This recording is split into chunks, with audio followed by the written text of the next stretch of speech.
The top development tracking for all the viewers at the top of this news wheel is, of course, the major development ahead of the next general elections. Government sources are telling us that there is a serious push to complete the delimitation exercise before the 2029 Lok Sabha elections. And this particular development comes as the government intends to implement the Nari Shakti Vandan Adhiniyam, which grants 33% reservation for women in the Lok Sabha. The act has already been passed by the parliament, but as the law stands, it can only come into effect after the next delimitation of constituencies. Now, the catch, however, lies in the census.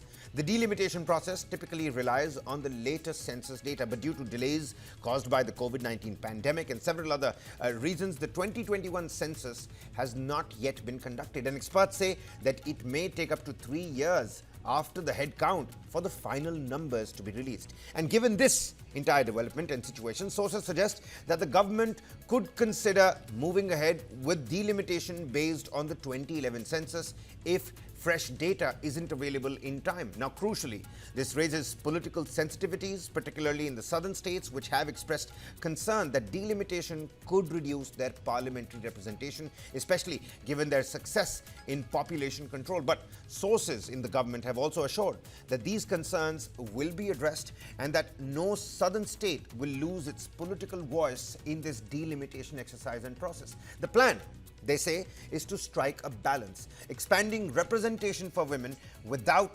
disrupting the federal balance of power. And if completed on schedule, this will make a historic shift in Indian politics, with 1 in 3 seats in the Lok Sabha reserved for women from 2029 onwards. That's the latest we're tracking for you. Major development ahead of the next general elections. Government sources telling us serious push to complete the delimitation exercise before 2029 Lok Sabha elections. To put the story into context, of course, with me, my colleague Kartikeya Sharma joins us here on the broadcast. Kartikeya, an important development that has now come to light, the Nari Shakti Vandan Adhiniyam that grants 33% reservation to women in the Lok Sabha is also something that people were talking about when it actually was passed in the parliament. But delimitation, several angles to speak about there as well. Help the viewers read between the lines and whether this is going to be on 2011 data or the latest data. How does one, chart this course?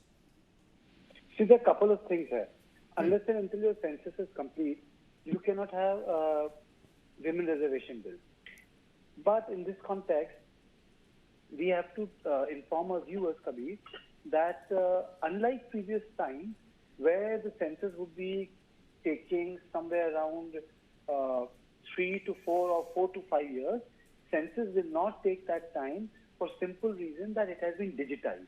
There are applications and there are AI, there are techniques which would be allowing the government to finish the process in 2 to 3 years.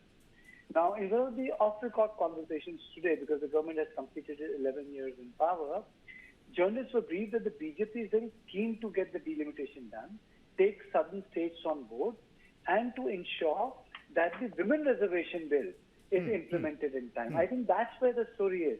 The government is very keen to implement women reservation bill, because unless and until you have delimitation in place, you don't have the women reservation bill. Right. And if you have a delimitation in place, you have a women reservation bill, and with that, they can actually create an entire architecture of the election campaign.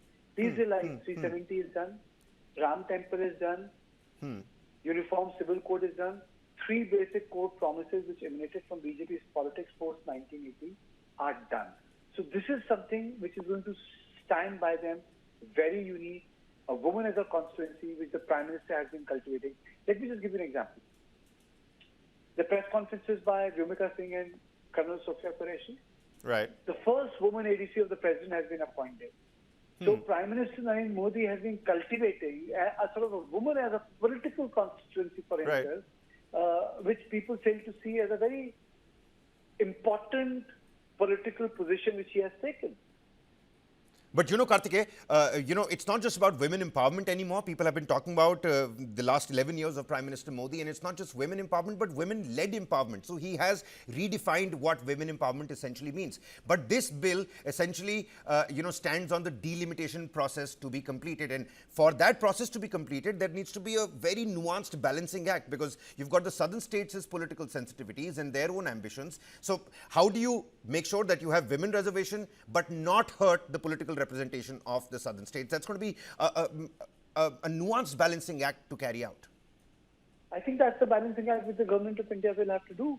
And I think this balancing, I think if I see it from the perspective of Bharatiya Janata Party, Women Reservation Bill is the balancing act.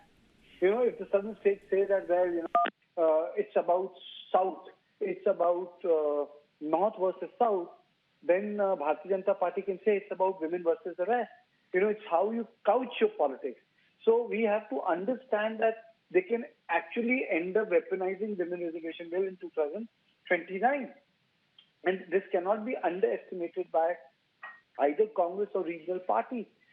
Regional parties have built their vote blocks on the basis of constitution, ethnicity, social justice politics. But the Prime Minister has broadly redefined himself as the new Congress, like something like Nehru, you know, larger on the bigger issues, development, Labharti, Mahila.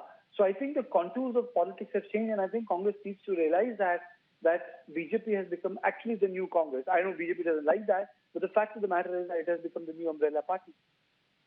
And see how the Congress now reacts to these developments. But needless to say, a historic moment for the country on the anvil. Still early doors. Let's wait and find out how other political quarters are reacting to this. Karthikeyan, many thanks for joining with us and helping us put this story into perspective.